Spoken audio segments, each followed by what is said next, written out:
Әңгімені бастамас бұрын арнамызға жазылып, бейнебаянға лайк басып кетсеңіз, біз үшін үлкен қолдау болады. Кейде адамның тағдырын өзгерту үшін бір ғана шешім жеткілікті болады.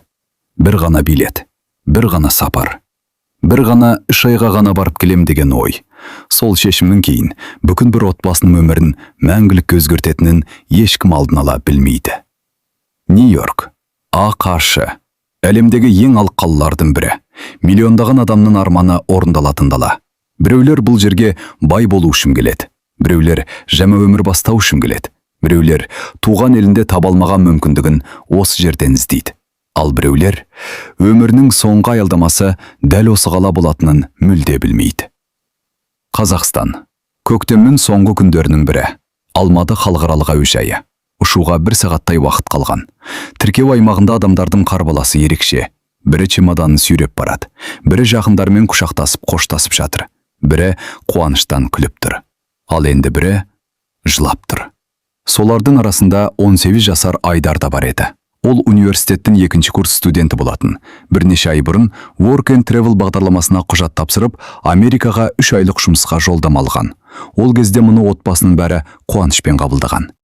3 ай тез өте шығады. Тәжірибе жинап келеді. Ағылшын тілін жетілдіреді. Аздап ақша тауып келеді. Барлығы дәл солай болады деп ойлаған.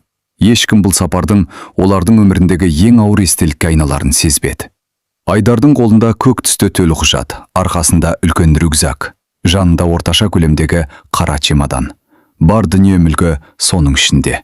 Бірнеше ауыстыратын киім, 1-2 кітап, анасы салып берген бауырсақ пен құрт. Және туған үйдің иісі сіңіп қалған кішкентай орамал. Анасы әлгі орамалды чемоданға өзі салып жатып. Шетелде жүрсен де үйім есіме түсіп тұрсын деген еді. Айдар күліп қойған. Мама, 3 ай деген не тәйірі? Көзді ашып жұмғанша өте шығады. Анасы да жымиған. Бірақ ана жүрегі бір түрлі тыныш болмай тұрды. Құшақтаған сайын жібергісі келмейтіндей. Әлденеден қауіптенгендей. Балам, я мама, қай жерде жүрсен де амандығын бірінші орында болсын. Ақша табылар, жұмыс табылар. Бірақ сен бір-ақ рет берілгенсің бізге. Айдар анасының қолын қысып. Уайымдамаңыз, мен 3 айдан кейін қайтып келемін. Осы сөзді ол өте сенімді айтты. Өзі де соған сенді. Ұшақ көкке көтерілгенде Айдар иллюминаторға ұзақ қарап отырды. Астында Алматы біртіндеп кішірейіп бара жатты. Көшелер, үйлер, таулар. Бір кезде бәрі бұлттың астында қалып қойды. Сол сәтте ғана ол алғаш рет жалғыз қалғанын сезінді. Өмірінде бірінші рет ата-анасынан соншалық алыс кетіп бара жатты. Қуаныш та бар, қорқыныш та бар, белгісіздік те бар. Бірақ бәрінен күшті сезім үміт еді. Америкаға барам, жақсы жұмыс табам, ақша жинаймын, игі көмектесемін. Осы ойлар оның бүкіл бойын билеп алған. Ұшу ұзақ болды. Бірнеше әуежай ауысты. Бірнеше сағаттық күту. Ақыры ұшқыштың даусы естілді. Құрметті жолаушылар, бірнеше минуттан кейін Нью-Йорк қаласындағы Джон Кеннеди халықаралық әуежайына қонамыз. Айдар терезеге қарады. Төменде сансыз жарықтар көрінді. Бітпейтін көшелер. Бір-бірімен қиылысқан тас жолдар, жүздеген көлік, алыстан көк тіреген ғимараттардың сұлбасы байқалады. Өмірінде мұндай көріністі алғаш көру еді. Ол еріксіз күлімсіреп қойды. Мен Америкаға келдім.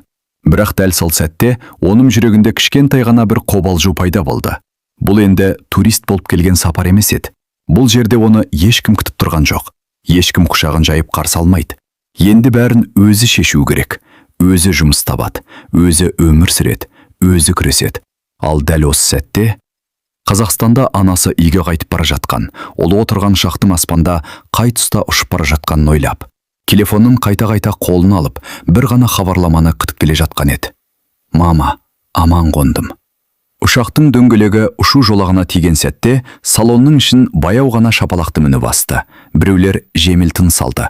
Біреулер бірден телефонын қосуға асықты. Ал Айдар болса иллюминатордан көзін ала алмады. Өмірінде алғаш рет мұхиттың ар жағындағы елге табан тіреп отыр. Көптен бері армандаған хан Америка. Фильмдерден көрген Америка. YouTube'тен жүздеген рет тамашалаған Америка. Енді ол дәл осы жерде. Ұшақ терминалға қарай баяу жылжи бастады. Терезенің ар жағында әртүрлі әуе компанияларының алып ұшақтары қатар-қатар тізіліп тұр. Жан-жақта қызметтік көліктер жүйткіп жүр. Алыстан ағылшын тіліндегі хабарландырулар естіледі. Айдар терең дем алды. Басталды. Ұшақтың есігі ашылғанда, жолаушылар бірінің артынан бірі дәлізге қарай қозғалды. Айдар рюкзағын иығына асып, адамдардың соңынан ерді. Ауа бірден өзгеше сезілді. Әуежайдың ішіндегі салқын ауа, бейтаныс иіс, бейтаныс адамдар. Жүздеген ұлттың өкілдері. Қытайша сөйлеп бара жатқан отбасы, испан тілінде күліп тұрған жастар, араб тілінде сөйлесіп келе жатқан ер адамдар, африкалық әйелдер, европалық туристер. Әлемнің жартысы дәл осы әуежайда жүргендей әсер қалдырды. Мына жердің бәрі бір елдің адамдар емес қой, деп ойлады ішінен. Қазақстанда мұндай көріністі бұрын көрмеген. Көп ұзамай паспорттық бақылауға келді. Ұзын сонар кезек, әр адамның жүзінде әртүрлі сезім, біреу асығыс, біреу қуанышты, біреу қобалжып тұр. Айдардың жүрегі де жиі соға бастады. Құжаттарын қайта-қайта қарап шығады. Паспорты, визасы, Work and Travel бағдарламасының шақыру қағаздары, жұмыс берушінің мекенжайы. Бәрі орнында. Дегенмен көңілі тыныш емес. Бірдеңе дұрыс болмай қалса ше? Ақыры кезегі келді. Шекара қызметкері құжаттарын алып, үнсіз қарай бастады. Purpose of your visit? Айдар аздап толқып тұрса да, жаттап алғандай жауап берді. Work and Travel program. Қызметкер компьютерге бірдеңелерді енгізді. Бірнеше секунд өтті. Айдарға ол уақыт бірнеше минуттай көрінді. Ақыры қызметкер паспортқа мөр басып, құжаттарын қайтарды. Welcome to the United States. Айдар күлімсіреп, Thank you, деді. Бақылаудан өте салысымен ғана жүрегі орнына түскендей болды. Чемоданын алғаннан кейін автоматты есіктер ашылып, ол алғаш рет Нью-Йорктың ауасын жұтты. Күн ыстық екен, бірақ Қазақстандағыдай құрғақ емес, ауа ылғалды. Қаладағы көліктердің гуілі бір сәтке де тоқтамайды. Таксилер бірінен соң бірі өтіп жатыр. Сары түсті атақты Нью-Йорк таксилерін алғаш көруі. Өзін киноның ішіне кіріп кеткендей сезінді. Басқа ел, басқа мәдениет, басқа өмір. Work and Travel компаниясы ұйымдастырған шағын автобус студенттерді күтіп тұр екен. Автобусқа Қазақстаннан ғана емес, Украинадан, Түркиядан, Польша мен Болгариядан келген жастар да отырды. Бәрінің жүзінде бір сезім. Толқу. Автобус қозғалғанда Айдар терезеге жабысып алды. Қала басталды. Көз жетпейтін тас жолдар. 6-7 қатарлы магистраль, бітпейтін көліктер легі. Әр 5 минут сайын үстінен ұшақ өтіп жатыр. Алыстан Манхэттеннің көк тіреген ғимараттары көріне бастады. Ол өмірінде мұндай биік үйлерді көрмеген. Телефонын алып, терезеден видео түсірді. Сосын анасына жіберді. Бірақ сөйлем жазды. Мама, аман жеттім. Мұнда бәрі өте үлкен екен. Арада көп уақыт өтпей-ақ анасы жауап қайтарды. Шүкір, аман болғаныңа қуанып отырмын. Өзімді күт балам. Айдар телефонға қарап жымиды. Ол сол сәтте өзін әлемдегі ең бақытты адамдардың бірі сезінді. Алда 3 ай күтіп тұр. 3 ай еңбек, 3 ай тәжірибе, 3 ай жаңа өмір. Ол сол кезде. Бұл 3 айдың бірнеше жылға созылатынын, ал Нью-Йорктың оның тағдырындағы соңғы қала болатынын әлі білмейтін еді. Автобус Куинс ауданына қарай бұрылды. Жол бойындағы көрініс біртіндеп өзгере бастады. Жарқыраған орталықтың орнына ескі үйлер көбейді. Көшелер тарылды. Қабырғаларына түрлі граффити салынған ғимараттар көзге түсті. Дүкен атауларының көбі испан тілінде жазылған. Кейбір көшелерде адамдар топ-топ болып тұрған. Айдар бәрін қызығушылықпен бақылап келеді. Бірақ жүрегінің түбінде әлдебір түсініксіз сезім пайда болды. Бұл қала таңғалдыратын ғана емес, қорқытатын қалада екен. Автобус Куинс ауданының көшелерімен баяу жүріп келеді. Айдар терезеден көз алмайды. Бұл фильмдердегі Нью-Йорк емес. Мұнда Таймс сквердің жарқыраған экрандар жоқ. Мұнда бостандық мүсіні де көрінбейді. Бұл алып қаланың күнделікті тіршілігі. Жол жиегіндегі шағын дәмханалар, испан тілінде жазылған дүкен атаулары, корей мейрамханалары, үнді тағамдары сатылатын дүңгіршектер, халал дүкендері, Қытай дәріханалары. Бір көшенің өзінде бірнеше ұлттың мәдениеті араласып кеткендей. Автобуста отырған ұйымдастырушы қыз күлімсіреп, Welcome to Queens. Бұл Нью-Йорктың ең көп ұлтты аудандарының бірі. Мұнда әлемнің түкпір-түкпірінен келген адамдар тұрады, деді. Айдар үнсіз тыңдап отыр. Ол үшін бәрі жаңа, бәрі қызық, бәрі бейтаныс. Бір сағаттан кейін автобус 4 қабатты ескі кірпіш ғимараттың алдына тоқтады. Міне, уақытша тұратын жерлеріңіз осы, деді ұйымдастырушы. Айдар чемоданын сүйреп ішке кірді. Сыртынан қарағанда қарапайым көрінген ғимараттың іші тіпті тар екен. Тар дәліз, ескі ағаш баспалдақ. Қабырғалары әлдеқашан сырланғанымен, бояуы жер-жерінен кетіп қалған. Үшінші қабаттағы шағын пәтерге кіргенде, оның көңілі сәл түсіп кетті. Бөлме кішкентай. 2 қабатты кереуеттер қойылған. Барлығы 6 адам тұрады екен. 4-еуі әлдеқашан келіп алған. Бірі Түркиядан, бірі Украинадан, 2-еуі Мексикадан. Айдар 6-шы адам болып орналасты. Бөлменің дәл ортасында бір ғана үстел, бір ғана томастқыш, бір ғана шағын ас үй. Ал жуынатын бөлме барлығына ортақ. Қазақстандағы өз бөлмесі есіне түсті. Тыныштық, кендік, анасының дайындаған тамағы. Бәрі бір сәтте көз алдына келді. Кешке қарай бәрі жақын маңдағы азық-түлік дүкеніне барды. Айдар өмірінде алғаш рет америкалық супермаркетке кірді. Есіктен кірген сәтте ақ таң қалды. Сөрелердің ұзындығы көз жетпейді. Сүттің ондаған түрі, нанның сан алуан түрі, жеміс жидек, дайын тағамдар. Газдалған сусындардың тұтас бір қабырғасы. Бағалар телерекше. Барлығы доллармен. Айдар қолындағы калькуляторды ашып, әр затты теңгеге айналдырып есептеп жүр. Мынау бір бөтелке су $2 ма? Ішінен тез есептеп жіберді. Бұл шамамен 1000 теңгеден асады ғой. Ол еріксіз күліп жіберді. Бұлай есептей берсем болмайды екен. Сол күні кешке бәрі бөлмелеріне тарады. Айдар терезені ашып қойды. Сырттан үздіксіз дыбыстар естіледі. Көліктердің сигналы, өтіп жатқан метроның күрілі, жедел жәрдемнің сиренасы, өрт сөндіру көлігінің дабылы. Бұл қала ешқашан ұйықтамайтындай. Түнгі 12 болды. 1 болды. 2 болды. Ал көшедегі қозғалыс әлде саябырсымаған. Ол терезеден сыртқа қарап ұзақ отырды. Неткен үлкен қала. Осынша адамның ішінде мен кіммін? Осынша адамның арасында мені ешкім танымайды. Бұл ой оны алғаш рет селт еткізді. Қазақстанда қай көшеге шықса да таныс адам кездесетін. Мұнда ше? Егер ертең жоғалып кетсе, оны ешкім байқамауы да мүмкін. Ол бұл ойды бірден қуып тастады. Жоқ, мен мұнда арманымды орындауға келдім. 3 ай жұмыс істеймін, ақша жинаймын, үйге қайтамын. Ұйықтар алдында телефонын қолына алды. Анасына видеоқоңырау шалды. Экраннан анасының жүзі көрінді. Балам, даусынан ақ сағыныш сезілді. Қалайсың? Жақсымын, мама. Шаршаған сияқтысың ғой. Жол ұзақ болды, ештеңе етпейді. Тамағыңды іштің бе? Иә. Шын мәнінде кешкі асқа бір ғана дайын сэндвич пен бөтелкедегі шырын алған еді. Анасын уайымдатқысы келмеді. Бөлмен қалай? Жақсы. Жұмысың қашан басталады? Ертең бізді апарып көрсетеді екен, сосын жұмысқа шығамыз. Анасы біраз үнсіз қалды. Балам. Иә? Бір нәрсе есінде болсын. Ақша табылар, бірақ денсаулық табылмайды. Қатты шаршасаң да тамақ ішіп жүр. Жылы киін, өзіңді күт. Айдар жымиып басын изеді. Уайымдамаңыз, менде бәрі жақсы. Бұл сөйлемді ол өте жеңіл айтты. Бірақ кейін жылдар бойы дәл осы сөзді отбасына қайта-қайта жазатын болады. Уайымдамаңыздар, менде бәрі жақсы. Ал оның артында қаншама жалғыздық пен шаршау жасырын жатқанын ешкім білмейтін. Түн ортасы ауып кеткен. Бөлмедегі жігіттердің бәрі ұйықтап қалды. Айдар ғана көз іле алмады. Терезеден алыста жарқыраған Манхэттеннің сәулелері көрінеді. Ол ішінен сыбырлап, ертеңнен бастап бәрі өзгереді. Мен осы қалада өз орнымды табамын деді. Бірақ Нью-Йорктың оған дайындаған сынақтары енді ғана басталып жатқан еді. Таңғы сағат 5:30. Телефонның қоңырауы шірете қалды. Айдар көзін әрең ашты. Түнде таң атағана көзілгендей болған. Бірақ бүгін ерекше күн. Америкадағы алғашқы жұмыс күні. Ол асығыс орнынан тұрып, беті қолын жуып, кешеден дайындап қойған киімін киді. Таңғы асқа бар болғаны бір банан мен кофе ғана. Қазақстанда болса, анасы дәл осы уақытта ыстық шайын құйып, жаңа піскен бауырсағын дастарханға қойып жүретін. Ал мұнда барлығы асығыс.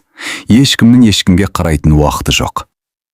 Сыртқа шыққанда таң жама ғана атып келе жатқан. Аспанның шеті қызғылт түске боялған.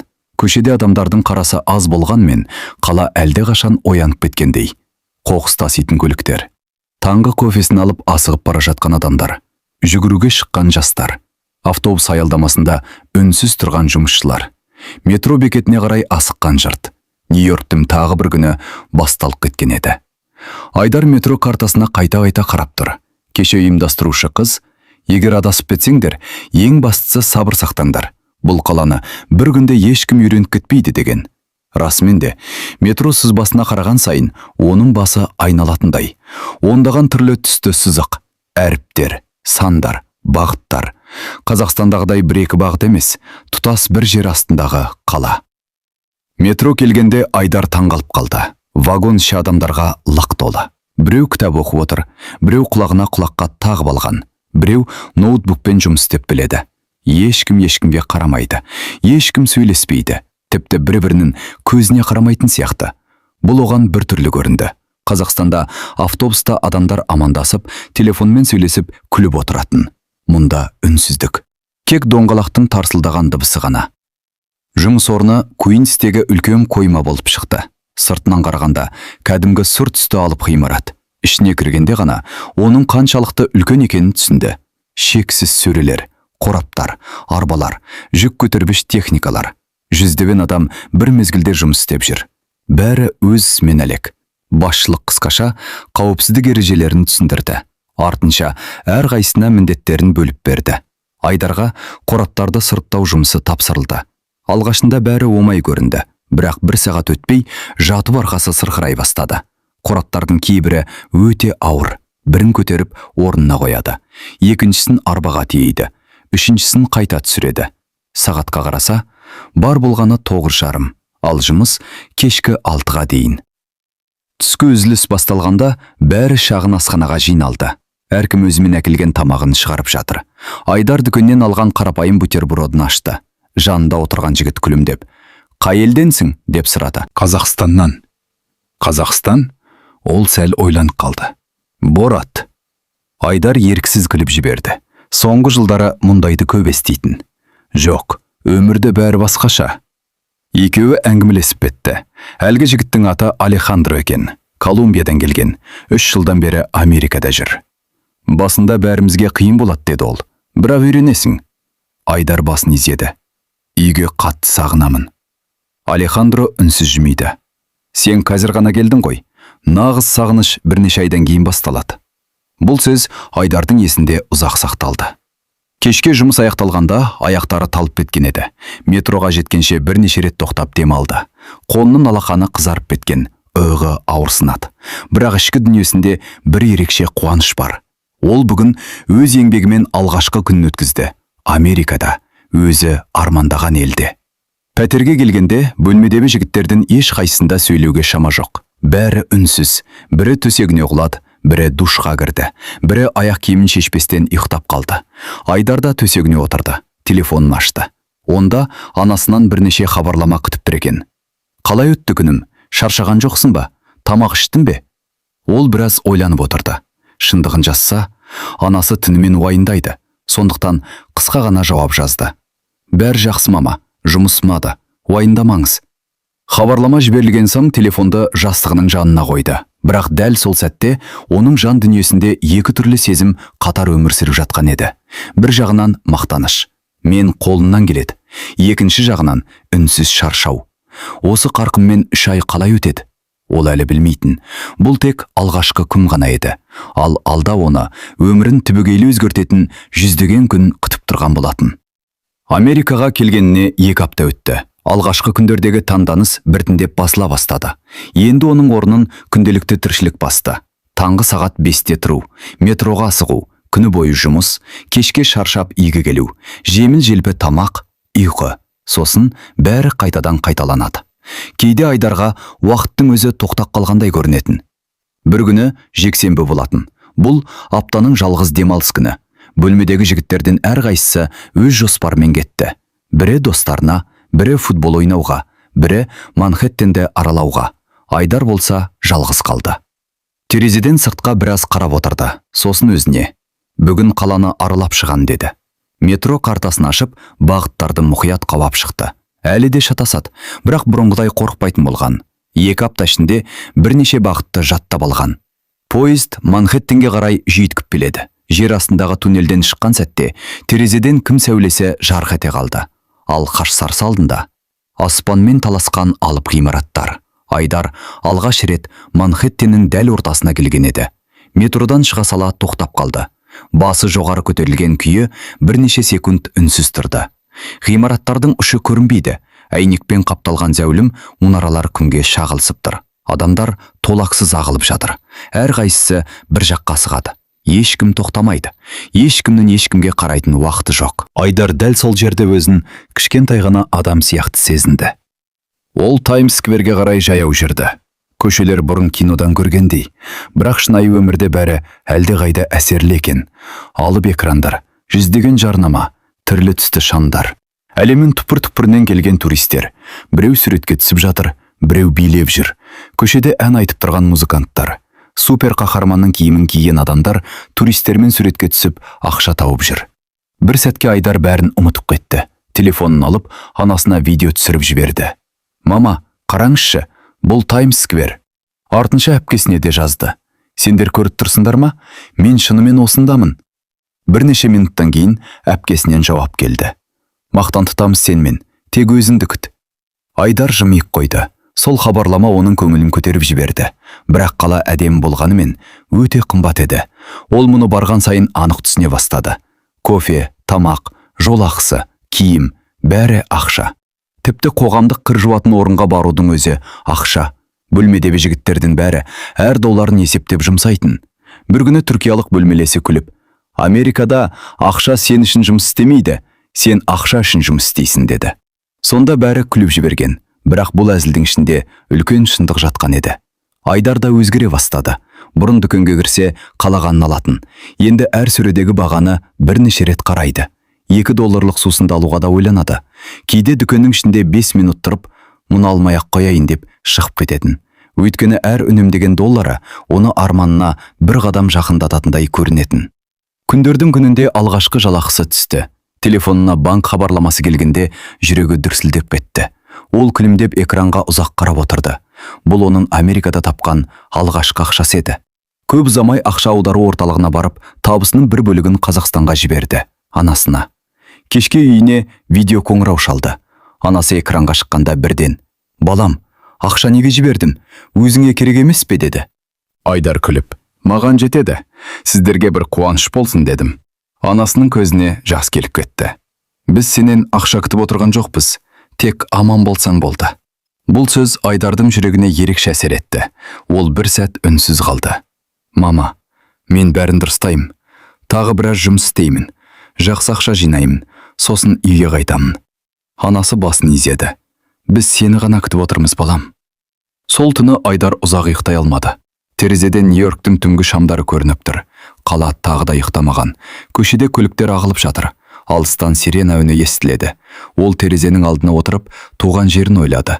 Жазғы кештерді, әкесінің әңгімесін, анасының шай құйып отырғанын, үйдің ауласын, қазақша естілетін әр сөзді. Сол кезде ғана ол бір нәрсені түсінді. Адам жаңа елге тез үйренуі мүмкін.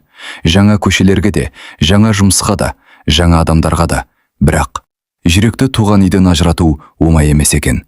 Айдар сол түні күнделігіне алғаш рет бір сөйлем жазды. «Америка өте үлкен екен. Бірақ кейде осы алып қаламың ішінде өзімді бұрын соңды болмағандай жалғыз сезінемін». Бұл сөйлем кейін оның өміріндегі ең ауыр кезеңдердің бастамасы болатынын ол әлі білген жоқ. Уақыт адамға білдірмей өтеді екен. Айдар Америкаға келгеніне 3 айдың қалай өткенін өзі де аңғармай қалды. Алғашқы күндері бәрі жаңа еді. Метро, көшелер, жұмыс, адамдар. Енді олардың бәрі күнделікті өмірдің бір бөлшегіне айналған. Таңертең көзін ашпай жатып, қай метроға мінетінін біледі. Қай көшеде арзан дүкен бар екенін де жаттап алған. Қай кафеде кофе арзанырақ, қай супермаркет кешкі уақытта жеңілдік жасайды. Тіпті Нью-Йорктың өзгермелі мінезіне де үйреніп қалған. Таңертең күн жарқырап тұрса, түсте нөсер жауып, кешке қайта ашылып кетеді. Бұл қала ешкімнен рұқсат сұрамайды, өз заңымен өмір сүреді. Work and Travel бағдарламасының аяқталуына санаулы күндер қалған. Пәтердегі жігіттердің бәрі елге қайту қамына кірісті. Бірі чемодан сатып алып жүр, бірі отбасына сыйлық іздеп кеткен. Бірі билетінің уақытын қайта тексеріп әлек. Кешкісін бәрі ас үйде отырып әңгімелесті. «Мен ауылымды сағынып кеттім» деді украиналық Сергей. «Анамның борышын жегім келіп жүр» деп күлді. Түркиялық Эмре: «Мен теңізді сағындым. Стамбулға жетсем болды. Бірінші күні жағалауға барам» деді. Барлығы өз елдері туралы айтып, қуанып отырды. Айдар ғана үнсіз еді. Емре оған қарап, «Ал сен ше, үйге қайтқың келіп жүрген шығар». Айдар аздап ойланып қалды. Әрине, бірақ ол сөйлемін аяқтай алмады. Бірақ не? Тағы біраз қалсам ба деп жүрмін. Бөлмедегілер бір-біріне қарап қалды. Заңды түрде ме? Жоқ. Айдар төмен қарады. Әлі нақты шешкен жоқпын. Ас үйдің іші бір сәтке тып-тыныш болып қалды. Сол түні ол ұзақ ұйықтай алмады. Төсегінде жатып төбеге қарап жатты. Басындағы ойлар бір-бірімен арпалысып жатты. Қайтсам, университетке ораламын. Бәрі бұрынғыдай болады. Ал қалсам, көбірек ақша жинаймын. Ата-анама көмектесемін. Болашағымды өзгертуім мүмкін. Бірақ заңсыз қалудың қандай салдары бар екенін де түсінетін. Өзіне қайта-қайта жоқ. Кек бірнеше ай ғана деп жұбататын. Келесі күні түс көзіністе ол Алехандромен сөйлесті. Егер осында қалсам, қалай болады деп ойлайсың? Колумбиялық жігіт күрсініп жіберді. Бұл сұрақты маған 100 адам қойған шығар. Сен не дейсің? Америка мүмкіндік береді, бірақ оның бағасы өте қымбат. Қалай? Отбасынан алыстайсың, мерекелерді жалғыз өткізесің. Ауырып қалсаң қарайтын ешкім болмайды. Құжатсыз өмір сүру оңай емес. Айдар үнсіз қалды. Бірақ ақша табуға болады ғой. Алехандро басын изеді. Иә, ақша табуға болады, бірақ кейде ақша өмірдегі ең қымбат нәрселердің орнын толтыра алмайды. Бұл сөз Айдардың санасында ұзақ жаңғырттырды. Бірнеше күннен кейін Қазақстаннан анасы қоңырау шалды. Даусы ерекше көмілді. Балам, билетіңнің күнін айтшы. Әкең екеуміз әуежайдан күтіп аламыз. Айдар үнсіз қалды. Жауап беруге батылы жетпеді. Балам, мама, мен сізге бір нәрсе айтқым келеді. Анасы бірден үнсіз қалды. Не болды? Мен тағы біраз осында қалсам деп жүрмін. Экранның ар жағында ұзақ үнсіздік орнады. Қалай? Қаласын? Біраз ақша жинап алайын, сосын қайтамын. Бағдарламаң бітеді ғой? Иә. Онда қалай қалмақсың? Айдар нақты жауап бере алмады. Бір амалын табармын. Анасының жүзіндегі қуаныш бір сәтте жоғалып кетті. Балам, біз сені ақша үшін жіберген жоқпыз. Сені аман-есен қайтып келеді деп жібердік. Білемін, мама. Онда неге? Айдар терең дем алды. Мені түсініңізші, осындай мүмкіндік тағы қайталанбайтын шығар. Тағы біраз жұмыс істеймін, көп ақша жинаймын. Сіздерге үй алып беремін, әкемді жұмыстан шығарамын, сосын міндетті түрде қайтамын. Анасының көзіне жас толды. Бізге үйдің керегі жоқ, балам, бізге сен керексің. Бұл сөзді естігенде Айдардың да тамағына өксік тығылды. Бірақ ол шешімін өзгерткен жоқ. Бір аптадан кейін Work and Travel бағдарламасымен бірге келген барлық қазақ студенттері елге қайтып кетті. Әуежайға дейін бірге барған автобустың артынан ұзақ қарап тұрды. Бостары қол бұлғап кетті. Автобус көзден ғайып болды. Сол сәтте Айдар алғаш рет шын мәнінде жалғыз қалғанын сезінді. Енді ол турист те емес, бағдарлама қатысушысы да емес. Бұл алып қалада өз күшімен күн көруге тиіс жалғыз жас жігіт еді. Ол баяу ғана рюкзағын иығына асып, Куинстегі жалдамалы бөлмесіне қарай жаяу жүріп кетті. Ал дәл сол сәтте Қазақстанда анасы ұлының бос қалған бөлмесіне кіріп, төсегін үнсіз ғана жинап жатқан болатын. Автобус көзден ғайып болғаннан кейін Айдар біраз уақыт орнынан қозғалған жоқ. Көшеде адамдар ағылып жатыр. Біреу жұмысқа асығады, біреу дүкеннен шығып келеді, біреу баласын мектепке жетектеп барады. Ал дәл осы сәтте Айдардың өмірінде жаңа кезең басталған еді. Бұрын оның артында бағдарлама тұрды. Жұмыс орны дайын болатын, тұратын жері алдын ала белгіленген еді. Енді оның артында ешкім жоқ. Енді ол Нью-Йоркпен жалғыз қалды. Келесі бірнеше күн бойы Айдар жаңа жұмыс іздеумен өтті. Таңертең ерте шығып кетеді. Куинстің көшелерін жаяу аралайды. Қолында шағын папка, ішінде түйіндемесі. Әр дүкенге кіреді. Жұмыс бар ма? Көп жағдайда жауап бірдей болатын. Қазір адам алмаймыз. Кейбірі тіпті сөйлеспей-ақ басын шайқап қоятын. Кейбірі құжат сұрайтын. Айдар үндемей шығып кететін. Күн өткен сайын оның бойындағы сенімділік азая бастады. Бір күні ол құрылыс алаңының жанынан өтіп бара жатқан. Қақпа алдында бірнеше адам таң атқаннан бері күтіп тұр екен. Бірі Мексикадан, бірі Гватемаладан, бірі Гондурастан. Бәрінің мақсаты бір. Бүгінгі күнге жұмыс табу. Жүк тасу, құрылыс, бояу, тазалық, қандай жұмыс болса да дайын. Айдар да солардың қасына барып тұрды. Жарты сағат өтті, 1 сағат өтті. Ақыры ақ түсті пикап келіп тоқтады. Орта жастағы ер адам терезесін түсіріп, 4 адам керек деп айқайлады. Жиналғандар бірден көлікке қарай жүгірді. Айдар да бар күшін салып жетті. Сол күні оның жолы болды. Жұмыс өте ауыр еді. Ескі ғимаратты жөндеу, қабырғаны бұзу, қоқыс шығару, цемент тасу. Кешке дейін қолы қалтырап кетті. Бірақ кешкісін қолына қолма-қол ақша ұстатқанда жүзіне күлкі үйірілді. Бұл ақша оған үлкен байлық болып көрінді. Бірнеше аптадан кейін дәл осындай уақытша жұмыстар көбейе бастады. Бір күні құрылыс, бір күні қойма, бір күні жиһаз тасу, бір күні көлік жуу. Кейде таңғы 6-дан кешкі 9-ға дейін жұмыс істейтін. Үйге келгенде тамақ ішуге де шамасы жетпейтін, төсекке құлай кететін. Ол ақша жинай бастады. Өте үнемшіл болды. Жаңа киім алмайды, кафеге кірмейді, қымбат телефон сатып алмайды. Тіпті түскі асқа да кейде үйден дайындап әкелген қарапайым күріш пен жұмыртқаны ғана жейтін. Әр долларды бөлек конвертке салып қоятын. Конверттің сыртына өзі жазып қойған. Үй үшін. Кейде сол конвертті ашып, ішіндегі ақшаны қайта санайтын. Бұл оған күш беретін. Бір күні кешке анасы хабарласты. Балам, жүзің жүдеп кетіпті. Жарықтан шығар. Жоқ, дауысында өзгерген сияқты. Айдар жымиып, жай шаршадым, жұмыс көп. Тамағың дұрыс па? Иә. Ұйқың қалай? Жақсы. Бұл сөздердің жартысы өтірік еді. Соңғы бірнеше аптада ол күніне 4-5 сағат қана ұйықтайтын. Кей күндері екі жұмыстың арасында небәрі бірнеше сағат демалатын, бірақ мұны анасына айтқысы келмеді. Телефонды қойған соң ол терезенің алдына келді. Сыртта күз басталып келе жатқан. Ағаштардың жапырағы сарғайыпты, жел күшейген. Көшеде адамдардың бәрі қалың күртеше киіп алған. Уақыт қалай тез өтіп жатыр деп ойлады. Қазақстанда қазірде күш шығар. Әкесі аулада жапырақ жинап жүрген болар. Анасы қысқа тосап дайындап жүрген шығар. Ал өзі мұндаған шақырым жерде жалғыз тұр. Сол түні бөлмесіне жаңа көрші көшіп келді. Орта жастағы қазақ жігіт екен. Есімі Нұрлан. Америкада 5 жылдан бері тұрады. Кешкі шай үстінде әңгімелесіп отырғанда Нұрлан: Саған бір кеңес айтайын, інім. Айтыңыз.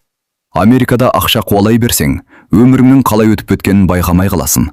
Айдар күліп: Мен көп тұрмаймын, 1-2 жыл ақша жинаймын да қайтамын. Нұрлан да күліп жіберді: Мен де дәл осы сөзді 5 жыл бұрын айтқанмын. Айдар таңырқай қарады. Сонда: Иә, 1 жыл деп келгенмін, 5 жыл болып кетті. Бұл сөз Айдардың көңіліне біртүрлі ой салды, бірақ ол бәрібір өзін басқаша тағдыр күтіп тұрғанына сенді. Мен міндетті түрде қайтамын деп ойлады. Алайда өмір кейде адамның жоспарына емес, өз заңына бағынады. Сол заңның алғашқы белгілері енді ғана көріне бастаған еді. Нью-Йоркқа келгеніне 1 жылға жуықтап қалған. Айдардың өмірі енді мүлде басқа арнаға түскен еді. Бастапқыдағы таңданыс жоғалды. Қаланың алып ғимараттарда көзге үйреншікті болып кеткен. Таймс сквердің жарығы да бұрынғыдай таңғалдырмайды. Метроның тарсылына да құлағы үйренді. Тек бір нәрсе ғана өзгермеген. Ол туған жерге деген сағыныш. Күндердің күнінде жұмысқа бара жатқанда метро вагонында бір кішкентай қазақ баласының дауысын естіп қалды. Әке, келесі бекетте түсеміз бе? Бала қазақша сөйлеп тұр. Айдардың жүрегі бір сәт тоқтап қалғандай болды. Ол еріксіз бұрылып қарады. Жас отбасы екен. Әкесі де, анасы да қазақ. Бала күлімдеп бірдеңе айтып жатыр. Айдар олардың әңгімесін тыңдап отырып, өз ауылын еске алды. Қазақ тілін тірде естігеніне бірнеше ай болыпты. Метродан түсер кезде әлгі ер адам оған қарап: Қазақсың ба інім? Иә. Екеуі аз ғана сөйлесті. Олар Нью-Джерсиде тұрады екен. Қоштасар сәтте әлгі кісі: Қандай жағдай болса да, туған еліңді ұмытпа. Ақша табылады, бірақ үйдің орны бөлек деді. Айдар басын изегенімен сол сөздің мағынасына кейінірек қана толық мән береді. Қыс келді. Нью-Йорктың қысы Қазақстандағыдай аязды болмаса да, сүйектен өтетін ызғарлы желмен ерекшеленеді. Таңертең жұмысқа бара жатқанда Гудзон өзені жақтан соққан суық жел бет қаратпайды. Қолғаптың ішінде де саусақтары тоңып кетеді. Кейбір күндері қар аралас жаңбыр жауады. Көшелер лайсаң. Метро бекеттерінде адамдар бір-біріне тығылып жылынуға тырысады. Айдар кешке үйге келгенде аяқ киімнің іші су болып шығатын, бірақ ертеңіне бәрібір қайта жұмысқа кететін. Бір күні жұмыстан қайтып келе жатып, дүкеннің алдындағы орындыққа отырып қалды. Қатты шаршаған. Соңғы 3 аптада бір күнде демалмаған. Қолдары күстеніп кеткен. Арқасы ауырады. Бірақ ол қалтасындағы конвертті шығарып, ішіндегі ақшаны тағы бір рет санады. Ақша көбейіп келеді. Сол сәтте оның жанында отырған егде жастағы америкалық ер адам күлімдеп: Ұзақ күн болды ма? Деп сұрады. Айдар ағылшынша. Иә, бірақ бәрі жақсы. Қарт басын изеді. Мен де сенің жасында күні-түні жұмыс істейтінмін, бірақ өмірдің бір шындығын кеш түсіндім. Айдар қызға қарады. Қандай шындық? Ақша өте маңызды, бірақ уақыт одан да қымбат. Ақшаны қайта табуға болады, ал жоғалған уақыт ешқашан қайтып келмейді. Қарт орнынан тұрып кетіп қалды, ал Айдар оның сөзін ұзақ ойлап отырды. Жаңа жыл жақындап қалған. Көшелердің бәрі безендірілген, дүкендердің терезесінде шыршалар, балалар қуанып жүр, отбасылар бірге серуендеп жүр. Айдар жұмыстан кейін Манхэттеннің көшелерімен жай ғана жүріп келе жатты. Айналасына қараса, адамдардың көбі жақындармен бірге, бірі жұбайымен, бірі балалармен, бірі ата-анасымен, ал өзі жалғыз. Сол сәтте қалтасындағы телефон шырылдады. Бейне қоңырау. Экранда анасының жүзі пайда болды. Үйде үлкен дастархан жайылыпты.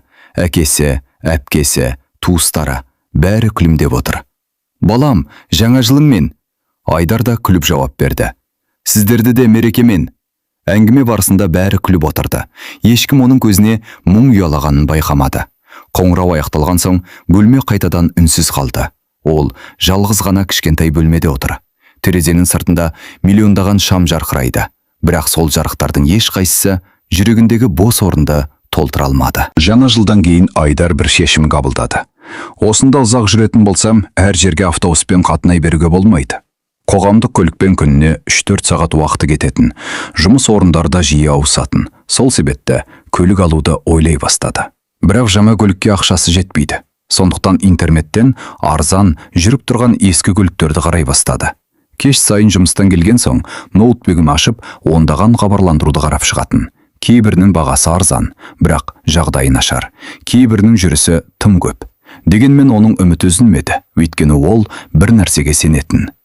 Егер көлігім болса, көбірек жұмыс істеймін, көбірек ақша жинаймын, сонда арманыма да тезірек жетемін. Ол әлі білмейтін. Дәл сол көлік кейін бұл әңгіменің ең жұмбақ әрі ең қайғылы бөлшектерінің біріне айналатынын. Көктем келді. Нью-Йорктың қысы артта қалды. Көшелер қайтадан жандана бастады. Ағаштар бүршік жарып, саябақтарда адамдар көбейді. Айдар болса көктемнің келгенін жұмыстың көбейгенінен ғана байқады. Құрылыс нысандары қайта ашылды. Жөндеу жұмыстары басталды.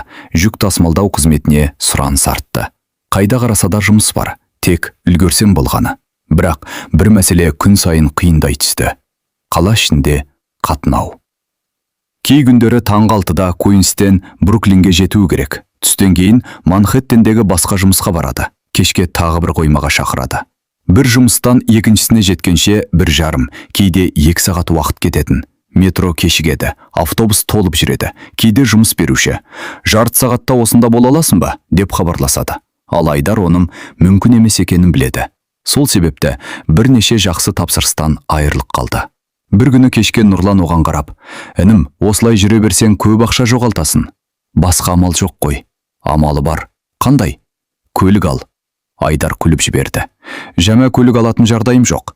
Нұрлан да күліп: «Бұл Нью-Йорк, мұнда ешкім бірінші көлігін жаңа алмайды. Ескі ал, жүрсе болды».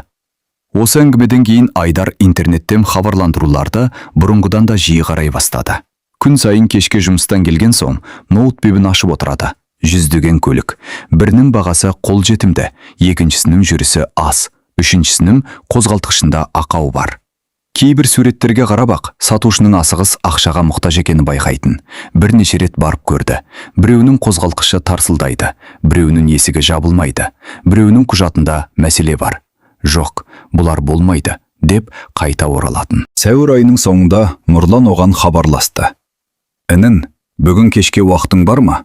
«Бар». «Онда бірге жүр. Бір танысым көлігін сатып жатыр. Арзан береді». Кешкісін екеуі Куинстің шеткері ауданындағы шағын автотұраққа келді. Сұр түсті ескі Toyota Camry. Шамамен 15 жыл жүрген көлік. Бояуының кей жері омық кеткен. Алдыңғы бамперінде сызат бар. Бірақ қозғалтқышы бірден оталды.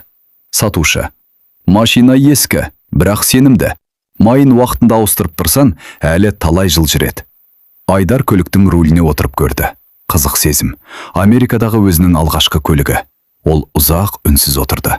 Сосын Нұрланға қарап: «Аламын», деді. Құжаттарды рәсімдеп болған соң кілтті қолына алды. Кәдімгі қарапайым ғана кілт, бірақ дәл сол сәтте ол үшін ең қымбат дүниелердің бірі еді. Көлікке отырып, қозғалтқышты тағы бір рет от алды. Қозғалтқыштың үні құлағына музыкададай естілді. Ол баяу ғана көшеге шықты. Алғашқы бірнеше минут өте сақ жүргізді. Жолдағы әр көлікті бақылап келеді. Америкадағы қозғалыс тәртібіне үйренгенмен, өз көлігімен жүру мүлде басқа сезім екен. Нұрлан жанында күліп отыр. Қорықпа, бір аптадан кейін таксишілерді айдайсың. Айдар да күліп жіберді. Сол кеште үйіне келген бойда телефонын алып, анасына бейне қоңырау шалды.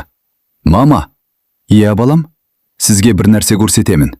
Камераны сыртқа бұрды. Сұр түсті көлік экранда көрінді. Анасы таңырқап қалды. Мынау менің көлігім. Бірнеше секунд үнсіздік орнады. Сосын анасының жүзі бал-бұл жайнап кетті. Құтты болсын балам. Әкесі де камераға жақындады. Өз еңбегіңмен алғаның ба? Иә, 1 жылдан бері жинаған ақшам. Әкесі мақтанышпен жымиып. Жарайсың, еңбегіңнің жемісін көріп жатырсың, бірақ асықпай жүр. Жолда абай бол. Айдар басын изеді. Уайымдамаңыздар, менде бәрі жақсы. Бұл сөйлемді ол тағы айтты. Отбасы да тағы да сенді. Келесі демалыс күні Айдар алғаш рет көлігімен Нью-Йоркты аралауға шықты. Куинстен Манхэттенге қарай жүрді. Көпірден өткенде алыстан аспанмен таласқан мұнараларға қарап еріксіз күлімсіреді. Бір кезде дәл осы қаланы керезеден таңырқап тамашалаған жігіт. Енді сол қаланың көшелерінде өз көлігімен келе жатыр. Ол жол жиегіне тоқтап, бірнеше суретке түсті. Көлігінің капотына сүйеніп тұрған суретін әпкесіне жіберді. Әпкесі бірден жауап қайтарды. Ей, нағыз америкалық болып кетіпсің ғой. Айдар күліп жіберді. Бірақ әпкесі байқамаған бір нәрсе бар еді. Суретте Айдар күліп тұрғанымен, көзіндегі бұрынғы жарқыл бәсендей бастаған. Сол күннен бастап өмірі біршама жеңілдеді. Жұмысқа тез жетеді. Көбірек тапсырыс алады. Ақшасы да бұрынғыдан жылдамырақ жинала бастады. Бірақ жұмыстың көбейгені оның демалысын азайтты. Кейде күніне 14-15 сағат сыртта жүретін, кей түндері көлігінің ішінде отырып қана тамақ ішетін. Тіпті кейде көлігінің рөлінде отырып, ұйықтап кеткен кездерде болды. Ол мұны ешкімге айтпады. Өйткені үйдегілер бұрынғыдай тек бір ғана хабарламаны алып тұрды. Уайымдамаңыздар, менде бәрі жақсы. Ал дәл сол сәтте тағдыр оның өмірін мүлде басқа арнаға бұратын оқиғаларды баяу ғана жақындатып келе жатқан еді. Адам өмірінің қалай өзгергенін көбіне өзі байқамайды. Бәрі бірден болмайды. Баяу басталады. Кеше ғана аптасына бір рет анасына хабарласатын адам, бүгін 2 аптадан бері телефон шалмағанын байқамайды. Кеше ғана кешкісін кітап оқитын жігіт, бүгін жұмыстан келіп, киімін шешпестен ұйықтап қалады. Кеше ғана әр демалыста қаланы аралайтын, бүгін демалыс күні де жұмыс іздейді. Айдарда осылай өзгеріп бара жатқанын сезбей қалды. Көлік алғаннан кейін жұмысы көбейді. Таңертең қойма, түстен кейін жиһаз тасу, кейде кешке жеткізу қызметіне шығып кетеді. Бір күнде 3 түрлі жұмыс істейтін кездері жиілеп кетті. Шаршайтынын біледі, бірақ тоқтағысы келмейді. Өйткені оның санасында бір ғана ой жүретін. Тағы аздап шыдаймын, тағы біраз ақша жинаймын, сосын міндетті түрде қайтамын. Осы 3 сөйлем оған күш беретін. Бір күні таңертең Нұрлан екеуі ас үйде шай ішіп отырды. Нұрлан оған ұзақ қарап отырып, «Інім, иә, соңғы кезде күлетін болмадың». Айдар таңырқап күлді. «Қалай? Бұрын үнемі әзілдесетінсің, қазір жұмыстан келесің, тамақ ішесің, ұйықтайсың, таңертең қайта кетесің, болды». Айдар иығын көтерді. «Шаршаған шығармын». Нұрлан басын шайқады. «Жоқ, бұл жай шаршау емес, сен өмір сүруді кейінге қалдырып жүрсің». «Қалай?» «Ақша жинап алайын, тағы біраз жұмыс істейін, сосын демаламын. Бәріміз осылай бастаймыз, бірақ сол сосын кейде ешқашан келмейді». Айдар үндемеді. Бұл әңгімені басқа жаққа бұрып жіберді. Өйткені дәл осы сөзді естігісі келмейтін. Жаз ортасы, күн қатты ыстық. Қойма ішінде тіпті ауа жетпейді. Кондиционер істегенімен ауыр жұмыстан кейін денеден су сорғылайды. Кешкі үзілісте Айдар жалғыз өзі көлігінің ішінде отырып тамақтанып отырды. Қарапайым ғана күріш пен тауық еті. Тамақ жеп отырып телефонын ашты. Әлеуметтік желіге кірді. Қазақстандағы достарының суреттері.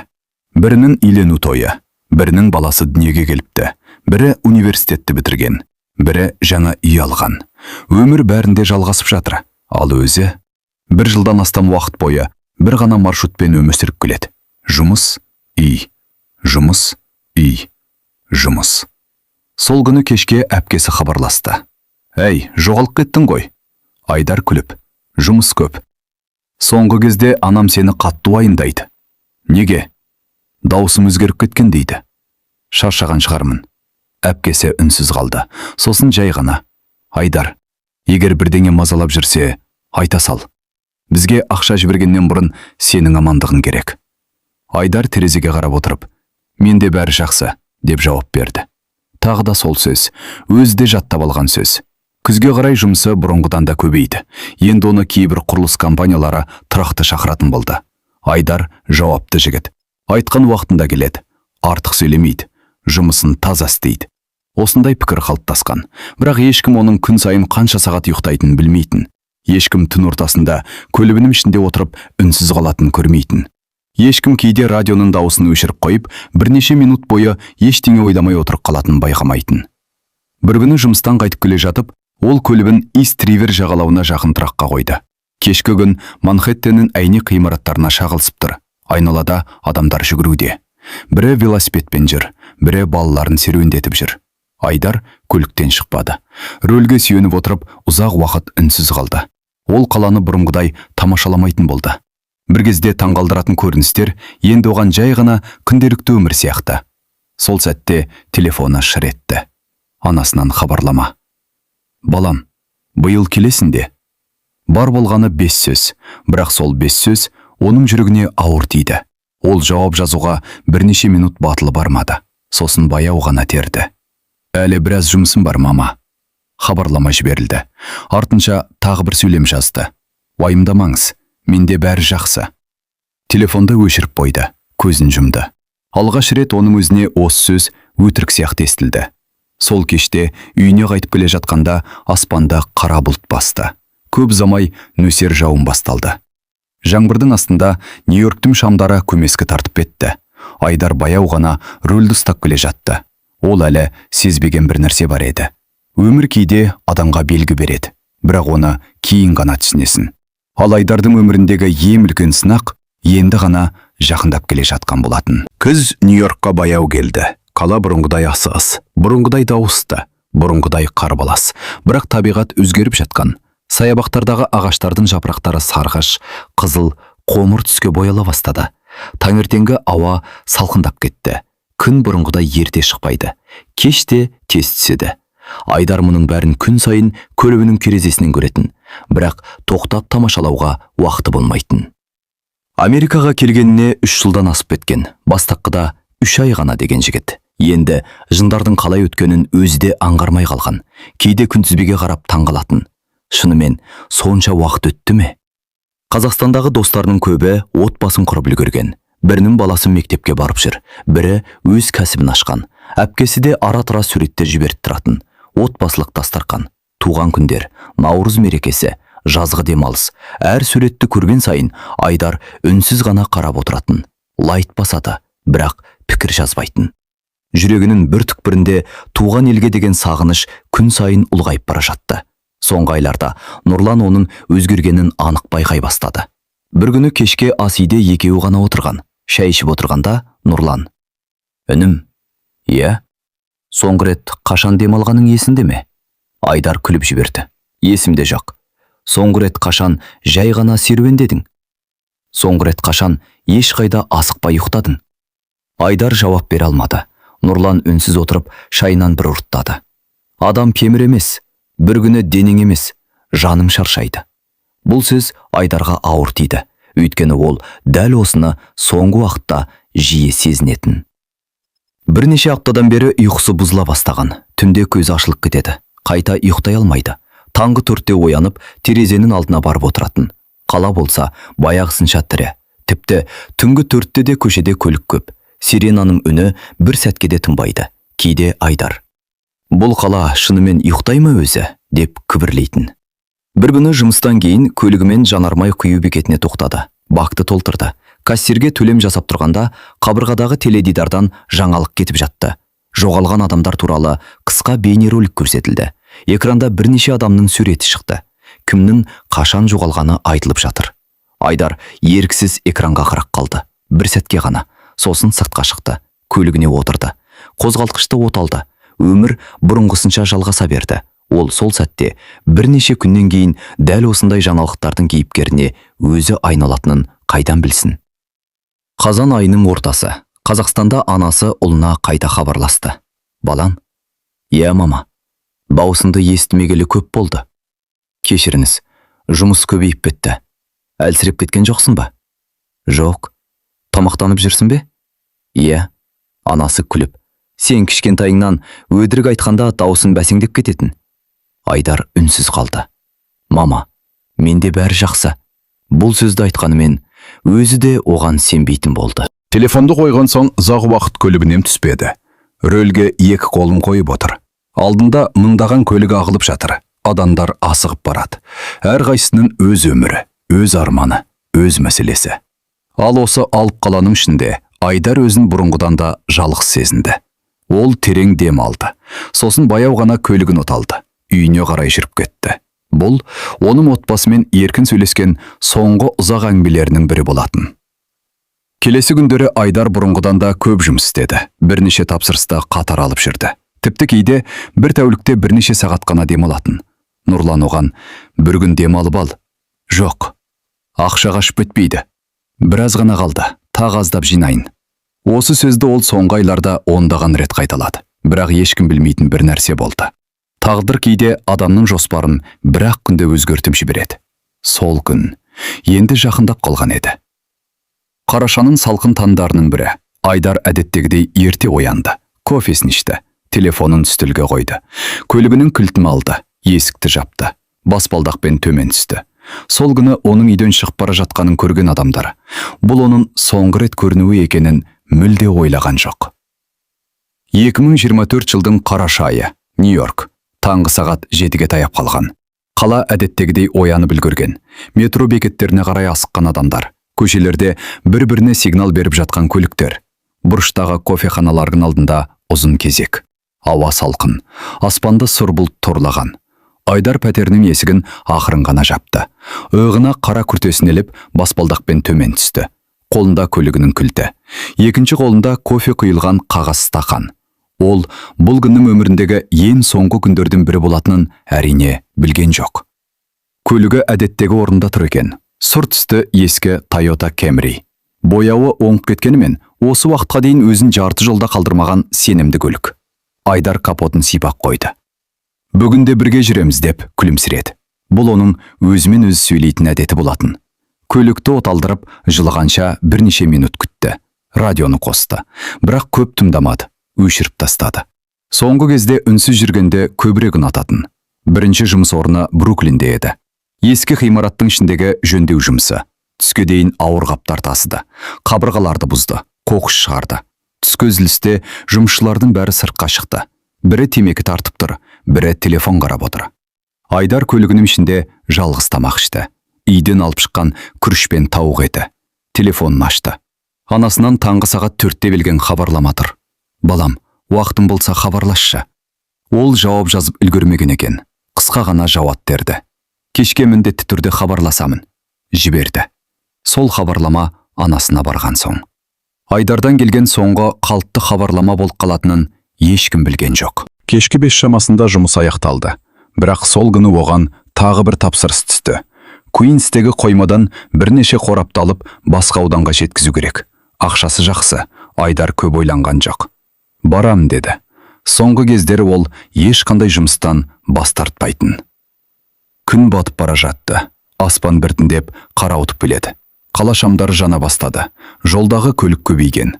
Айдар навигаторға қарап отырып, кептелістен айналып өтетін көшелермен жүрді. Бірнеше жерге тоқтады. Жүкті түсірді.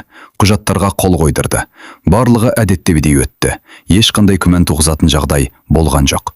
Соңғы тапсырысты аяқтаған соң сағат кешкі 9-дан асып кеткен. Айдар көлігіне отырып, терең дем алды. Бүгінгі күнде аяқталды. Ертең демаламын деп ойлады. Бірақ ол ойды бірден өзгертті. Жоқ, ертеңде жұмыс бар.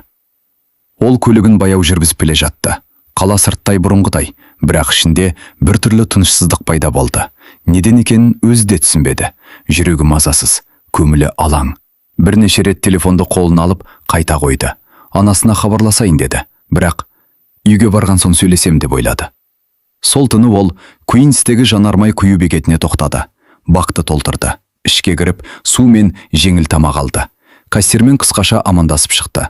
Бейне бақылау камералары оның кіріп шыққанын анық түсіріп қалған. Бұл кейін полиция қарайтын соңғы анық бейне жазбалардың бірі болады. Жанармай құю бекетінен шыққан соң ол біреуге қысқа қоңырау шалды.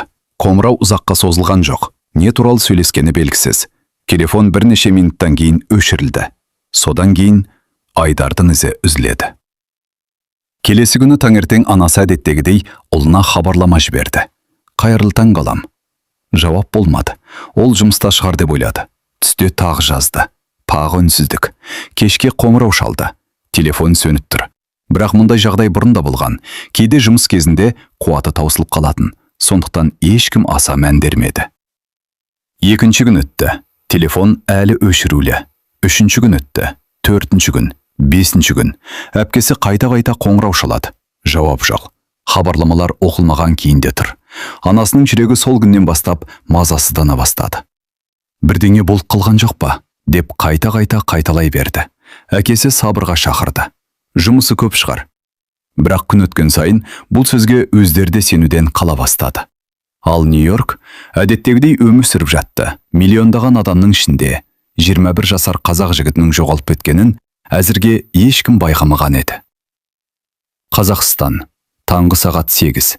Айдардың анасы әдеттегідей телефонды қолына алды. Соңғы бірнеше күнде осы әдет қайталанып жүрген. Ояна салысымен WhatsApp ташады. Мүмкін түнде жазған шығар. Мүмкін жұмыстан кеш шыққан болар. Мүмкін телефон енді ғана қосқан шығар. Бірақ экранда тағы да ештеңе жоқ. Кеше жіберілген хабарлама оқылмаған. Алдыңғы күні жіберілген хабарлама да оқылмаған. Қоңыраулардың бәрі жауапсыз. Анасының жүрегі бұрынғыдан бетер қысылып кетті. Таңғы шай үстінде ол күйеуіне қарап, «Бүгін 9-шы күн болды», деді. Әкесі үндемеді. Шындағы шайын баяу ғана араластырып отыр. Өзде уайындап жүрген, бірақ оны білдіргісі келмейді. Жұмыста шығар. Жоқ. Бұрын қанша бос болмасын, бір ауыз жауап жазатын. Жұмыстамын, кейін хабарласамын. Бір сөз болса да жазатын. Бұл жолы мүлде үн жоқ. Сол күні кешке әпкесі тағы қоңырау шалды. Телефон бірден дауыстық поштаға түсіп кетеді. Қайта қоңырау шалды. Тағы сол жағдай. Тағы.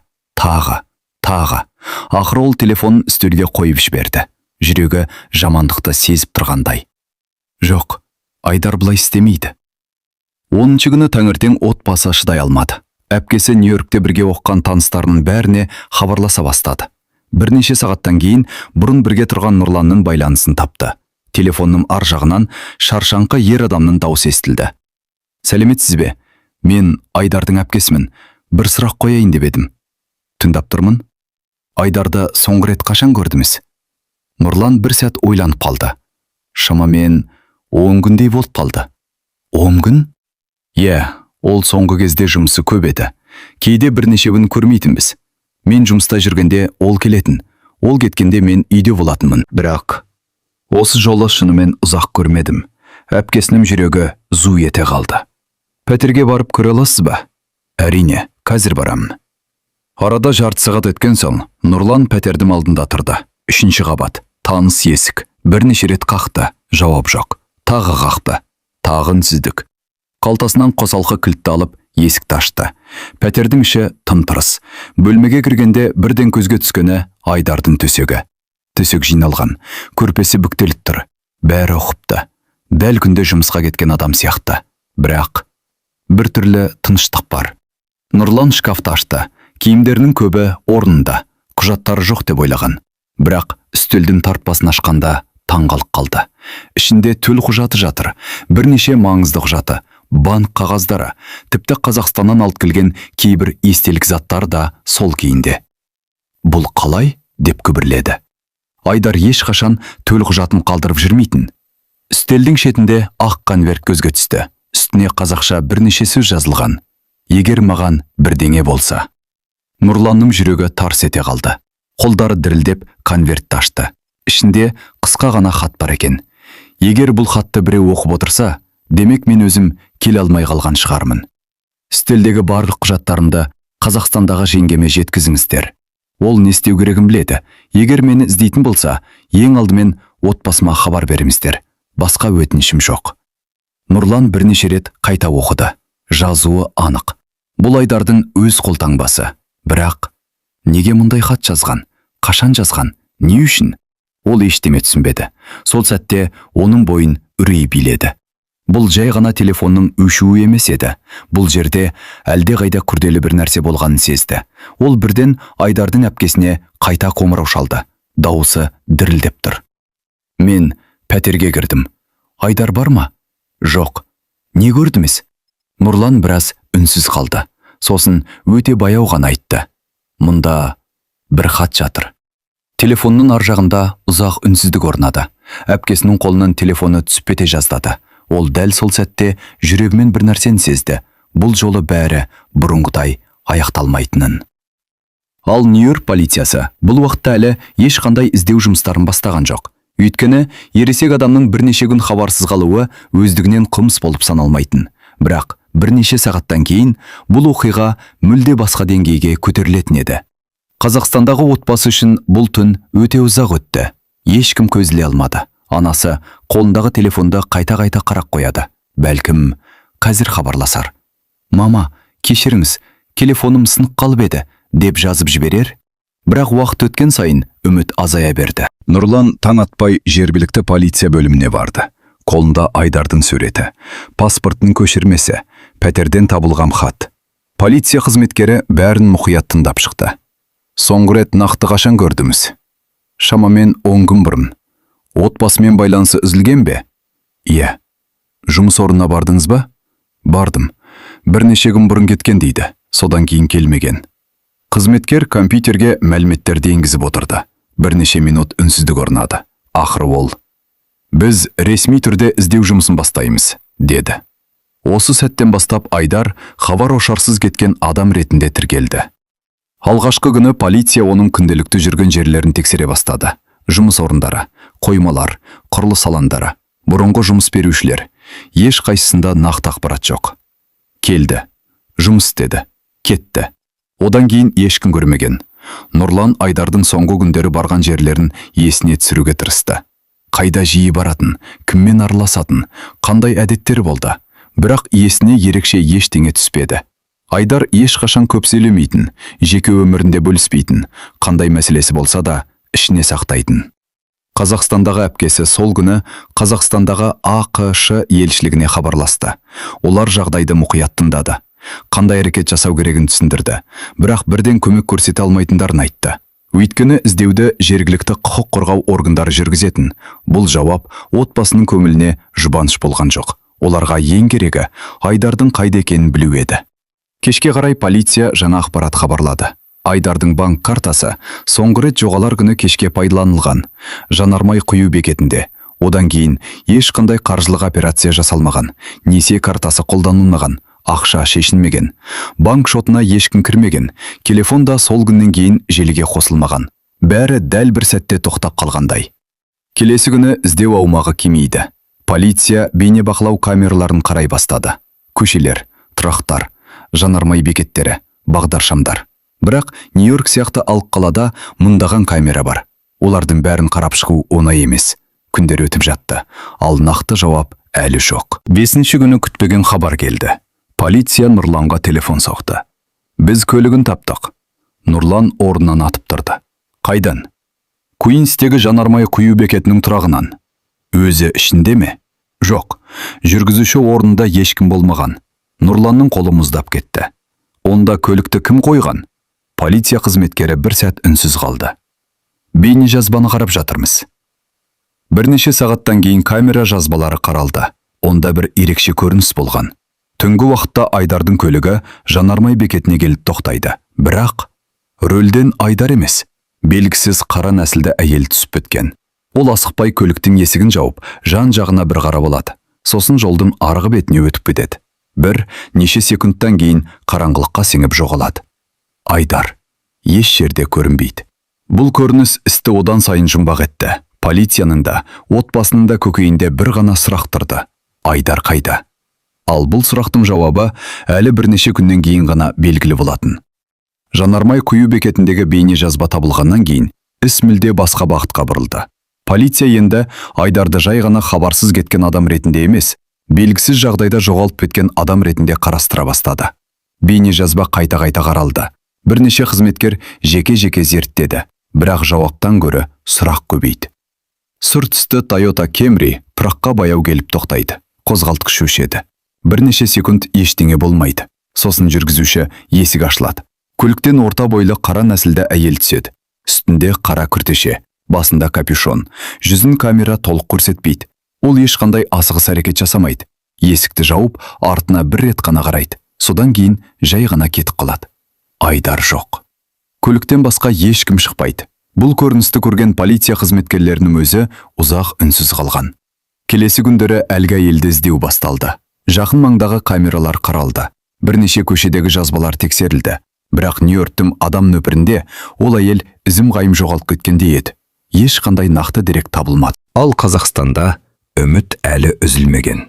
Анасы күн сайын мүмкін ауруханада жатқан шығар, мүмкін телефоны жоғалған шығар, мүмкін бір күні есіктен кіріп келер деп өзін жұбататын. Әпкесі де сырттай сабыр сақтауға тырысқанмен, әр телефон қоңырауынан селк ете қалатын. Белгісіздік кейде ең ауыр сынақ болады. 7-ші күні таңертең Нұрланға полициядан тағы қоңырау келді. Біз сіздің келуіңізді сұраймыз. Дауыстары салмақты еді. Нұрланның жүрегі бірден бір жамандықты сезді. Полиция бөліміндегі кабинетте бірнеше адам отыр екен. Тергеуші үнсіз ғана папканы ашты. Сосын өте баяу сөйледі. Бүгін таңертең қала шетіндегі өндірістік аймақтан ер адамның денесі табылды. Кабинет іші тып-тыныш болып кетті. Біз оның кім екенін анықтау үшін жеке заттарын тексердік. Нұрлан демін ішіне тартып отыр.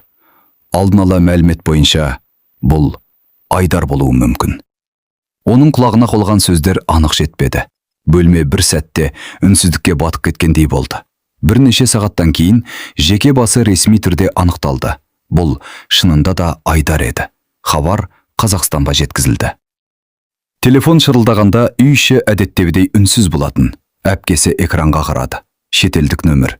Ол бірден жүрегі шімете қалғанын сезді. Қоңырауды қабылдады. Әңгіме ұзаққа созылған жоқ. Бірнеше сөйлем ғана. Бірақ сол бірнеше сөйлем олардың өмірін екіге бөлді. Айдар табылды, бірақ тірі емес. Әпкесінің қолынан телефон сырғып кетті. Ол үнсіз отырып қалды. Не жылай алмады, не сөйлей алмады. Анасы бірден бәрін түсінді. Не болды? Әпкесі әрең ғана.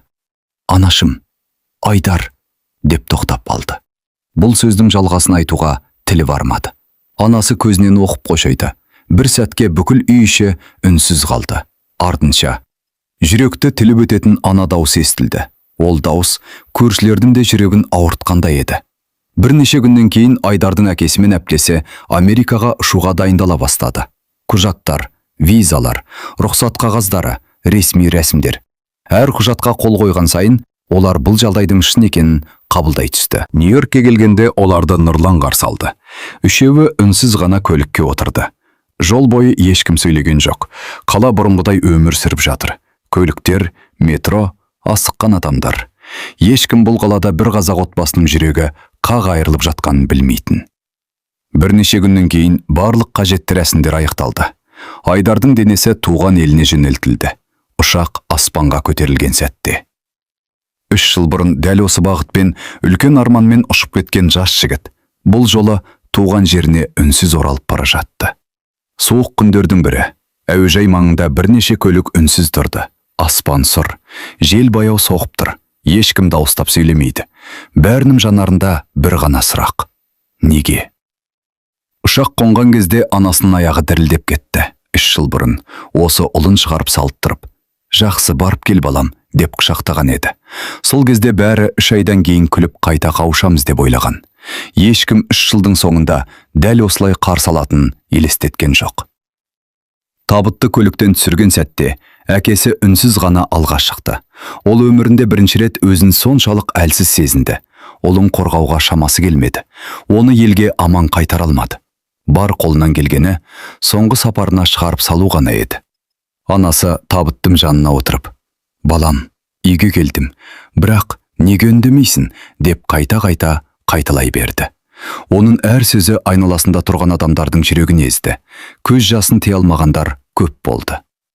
Ауыл тұрғындары түгел жиналды. Айдардың мектептегі мұғалімдері келді, көршілері келді, бала кезінен бірге өскен достары келді. Көпшілігі оны бірнеше жылдан бері көрмеген. Барлығы осындай болады деп кім ойлаған деп күрсінді.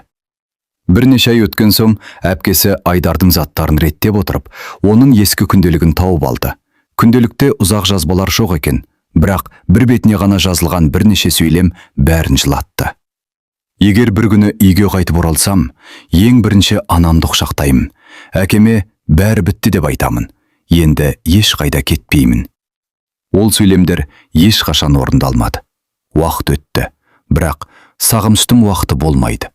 Анасы әлі күнге дейін кейде есік жаққа қарап қояды.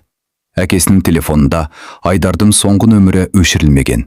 Әпкесі оның WhatsApp-тағы соңғы хабарламасын әлі күнге дейін сақтап қойған.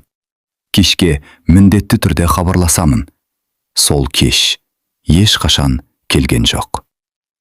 Шетелге үлкен арманмен аттанатын жастар көп. Жақсы өмір іздейді. Отбасына көмектескісі келеді. Болашағын өзгерткісі келеді. Бұл табиғи арман. Бірақ қандай арман болса да, өмірден қымбат емес. Жақындарынан қымбат емес. Кейде бір телефон қоңырауы, бір ауыз «мен жақсымын» деген хабарлама, бір минуттық әңгіме, бір отбасының тыныштығын сақтап қала алады. Айдардың тағдыры көптеген жауапсыз сұрақ қалдырды, бірақ бір ақиқатты анық көрсетті. Адам қанша алысқа кетсе де, оны күтетін жүректер әрқашан туған үйінде болады. Сол жүректер үшін сенің аман жүргенің ең үлкен байлық. Кейде еріксіз ойланып қаласың. Егер Айдар сол кезде шетелге кетпегенде не болар еді? Университетін осы жерде аяқтап, өз мамандығымен жұмысқа орналасқанда ше? Кешке үйіне келіп, анасының дайындаған шайын ішіп отырғанда, мерекелерде ағасы мен әпкесінің жанында жүргенде, мүмкін бүгін ол тірі болар ма еді? Мүмкін анасы әлі күнге дейін баласының амандығына қуанып жүрер ме еді? Бұл сұрақтардың жауабын ешкім білмейді. Өйткені өмірде бәрін кейінге қалдыруға болады, бірақ уақытты қайтаруға болмайды. Арман қуып алысқа кетудің өзі қателік емес. Әр адамның үлкен мақсатқа ұмтылуға құқығы бар. Бұл әңгіме ешкімде шетелге бармауға үндемейді. Бұл әңгіме бір ғана нәрсені еске салады. Өмір өте нәзік. Ертең не боларын еш қайсымыз білмейміз. Кейде біз қолымыз жетпеген дүниенің соңынан жүгіреміз, ал қолымызда тұрған ең үлкен бақыттың қадірін кеш түсінеміз. Сондықтан бүгін жақындарыңызға хабарласыңыз, анаңызды құшақтаңыз, әкеңіздің халін сұраңыз, бауырыңызға жылы сөз айтыңыз. Өйткені кейбір адамдар үшін ең үлкен арман уақытты бір күнге болса да кері қайтару. Ал сіз бен біздің ондай мүмкіндігіміз әлі бар. Сіз бұл оқиғаны тыңдап болған соң қандай ой түйдіңіз? Пікірімізді төменде бөлісіңіз. Мүмкін сіздің бір ауыз сөзіміз біреудің өмірге деген көзқарасын өзгертер. Егер бұл оқиға жүрегіңізге әсер еткен болса, арнамызға жазылып, келесі өмірден алған тағылымды оқиғаларды жіберіп алмаңыз. Келесі кездескенше аман сау болыңыздар.